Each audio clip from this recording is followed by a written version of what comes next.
بسم اللہ الرحمن الرحیم۔ صبح صبح 100 مرتبہ یہ پڑھیں، قبر کی وحشت سے نجات ملے گی۔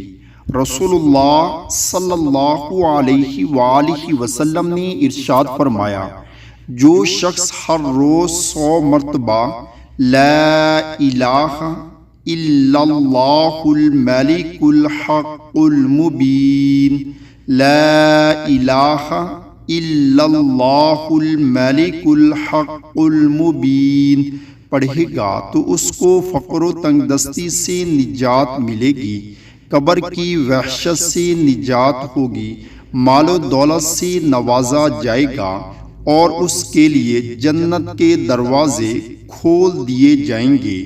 اللہ کی تسبیح بیان کرنا۔ رسول اللہ صلی اللہ علیہ وآلہ وسلم نے فرمایا، جو شخص سبحان اللہ والحمد للہ ولا الہ الا اللہ واللہ اکبر پڑھتا ہے تو ان میں سے ہر کلمے کے بدلے اس کے لیے جنت میں ایک درخت لگا دیا جاتا ہے۔ اللہ تعالی ہم سب کو بھی اس پر عمل کرنے کی توفیق عطا فرمائے۔